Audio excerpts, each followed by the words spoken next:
Hey everyone, it's Carissa Wiley here for Pinkfresh Studio. Thanks for joining me today. Today I am going to show you how to use the brand new Embroidered Blooms stencils and coordinating die set, and we're going to combine it with the Embroidery Hoops die to create an adorable encouragement card. Now the Embroidered Blooms includes a die set, which you can use with colored cardstocks, or you can use it with the coordinating stencil set and use your Pinkfresh Studio inks to create beautiful colored die cuts. And I'll show you how to do that today. I'll also be using the brand new Embroidery Hoops die set. This includes 2 different size embroidery hoops and they are so adorable. I'm going to show you how they compare to an A2 size card front later on in this video. Now, the first thing that you're going to notice about the Embroidered Blooms stencils is that there are triangle alignment guides on each layer of this 3-part stencil set. Now, you're going to want to make sure that you ink over all of those on the first layer. On the second and third layer, it's not as important, but you do need to get some ink down on those triangle guides. Now, if I'm using a stencil set on its own without a coordinating stamp set, I like to use my Misty stamping tool to help me align each layer of the stencil set. So I have placed my cardstock into my Misty stamping tool and I've nestled it into the lower right-hand corner. And then I've taken stencil number 1 and placed that into the lower right-hand corner as well. Now, when I place each consecutive stencil, I'll be able to align that in the lower right-hand corner and all of my layers will align perfectly. I'm inking over this greenery layer with sage and then also some Lush forest ink. You can see I'm using a smaller blending brush with the darker ink color to control the amount of ink that I'm placing down and to keep it in concentrated areas.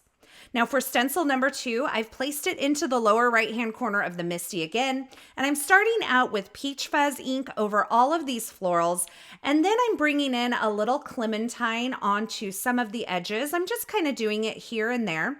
And once I've wiped this stencil down, I'm going to bring in a third color. This is Coral Reef, a pink color that I love so much. And I'm lightly going to go over these floral areas with a little bit of this Coral Reef to bring a little pink into these orange blooms. Now to align stencil number 3, I'm going to go ahead and place it into that lower right-hand corner of the Misty again. If you're not using something like a Misty stamping tool, then you can use the triangle alignment guides on stencil number 1, 2, and 3 to align each consecutive layer of the stencil set, and everything will align perfectly. Now, these triangle alignment guides aren't only to align each layer of the stencil, but they're going to help you align the die set as well. For stencil number 3, I've used Coral Reef and a little bit of passion fruit, and you can see when I remove my stencil, I have some beautifully ink blended blooms. It's time to grab the coordinating die set and get that aligned and get all of these pieces die cut. And remember those triangle alignment guides? They're on the dies too. So you're just going to use these triangle alignment guides and align them with your stenciled blooms to get these die cut perfectly. I'm looking through the die and making sure that each one of those triangle guides is filled with the color that was created by the stencil. And once I have that in place, I'm going to go ahead and tape it in place or hold it in place with a little bit of low tack tape and run that through my die cut machine. Now this is actually very forgiving because the inked area of the stencil is actually a little bit wider or larger than the die cut area. So even if you don't get this exactly perfectly in place, you're going to end up with some beautifully ink blended die cuts. And I love all of the detail that this die puts onto these die cut blooms as well. Now here's where you can see that that inked area actually goes outside of the die cut area. So if you don't position that perfectly, don't worry, you're still going to end up with great results. Now I have all of my blooms ready and I'm going to die cut the embroidery hoops. And I decided to die cut both the large and the small to kind of figure out what size I wanted to use on my finished card. And I wanted to show you how these compare to an A2 size card front. So this is the larger of the embroidery hoops and you can see it fills most of this card front. I felt like this one was a little large for the design I'm going for today, so I decided to use the smaller of the two embroidery hoops. Now keep in mind these embroidery hoops also coordinate with the brand new 4 Seasons stencil and coordinating die set, so if you're looking for more options to use with these adorable embroidery hoops, I recommend that you look at that as well. Now for the center part of my embroidery hoop, I really wanted this backer to have some kind of stitching feel to it. So I grabbed the dotted chevron cover plate and ran that circle through my die cut machine using that dotted chevron. I realized that not all of the embroidery fabrics have a chevron pattern to them, but I thought this was the perfect little detail. Earlier when I did my die cutting, I die cut 3 layers of this small embroidery hoop from white cardstock, and I'm going to stack them up to add a little bit of dimension. I also cut 1 layer from some craft cardstock, and I die cut the little pin area from some metallic gold cardstock. So I'm sandwiching that between 1 layer of the white and 1 layer of the craft, and I'm stacking all of these up to add a little bit of dimension and weight to my finished die cut piece here. Now, once I have them stacked up, I'm going to just kind of adjust them into place with my fingertips and place a heavy acrylic block over the top while that dries. Now it's time to assemble my blooms, and these blooms have various layers that you can assemble any way that you want, but I'm just going to kind of layer the centers into some of these blooms and little additional layers over the top. I'm using a mix between some liquid glue and some foam adhesive to give these a little bit of dimension. And keep in mind, the centers of these florals are created with stencil layer 3, so if you wanted to do these in a more neutral tone, you could. Now it's time to assemble my blooms onto my embroidery hoop backer. So I'm just grabbing some of the greenery and tucking that in using some liquid glue, and I'm placing most of the blooms onto this backer using some foam adhesive. I like to add dimension to my card projects, but keep in mind, if you don't like this much dimension, you can always add these on with some tape runner or liquid glue. You can also see that I am using my reverse grip tweezers to place some of these pieces onto my backer, and I actually have a couple of pairs. You can see them both on my work surface here. I just find this helps keep my hands out of the way and allows me to really see what I'm doing as I'm placing these smaller pieces.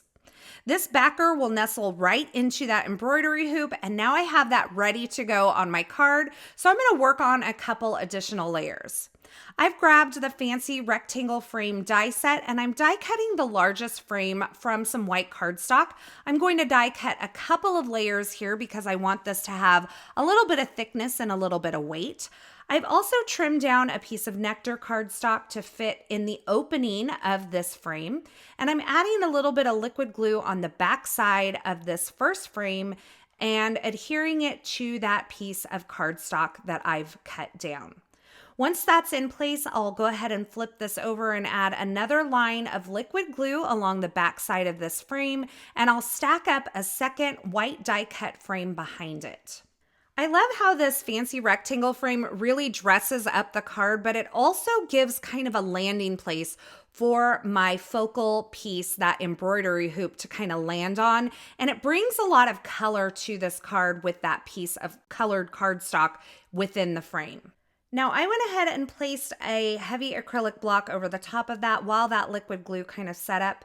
And then I grabbed some gold thread from my stash, and I'm just wrapping it a few times around my fingers, and I'm going to place this nest of thread right onto my card front.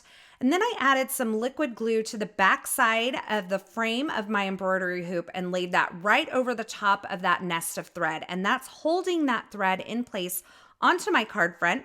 And then I placed the inner part of this embroidery hoop with those embroidered blooms on it inside of the frame using a little bit of thin foam tape.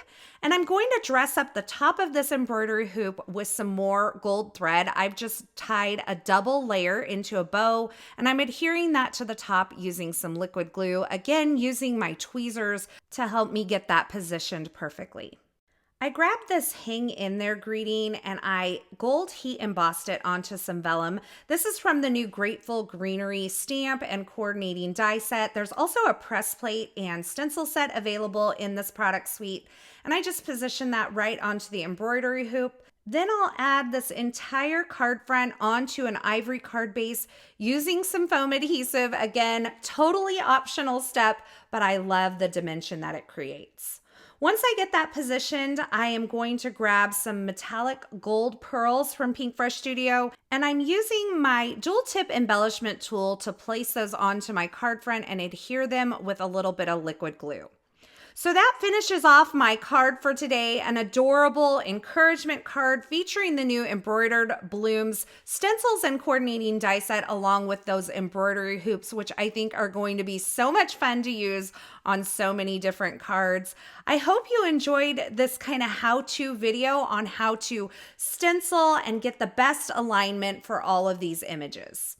Keep in mind, you can also use this Embroidered Blooms die set with colored cardstocks that you may have in your stash if you want to skip the ink blending or if you want to go for a little bit of a different look. Now, as always, I will have links to the featured products used in this project in the description at YouTube. So if you're looking for something in particular, be sure you check there. As always, I want to say thanks so much for stopping by and hanging out with me today. I hope you enjoyed this project and I hope you enjoyed this video. If you did, be sure to give this video a thumbs up and don't forget to subscribe and turn on the notifications here so you don't miss any of the paper crafting, card making, and live stream video tutorials shared here. Thanks again for watching, and until next time, I hope you have a fabulous day.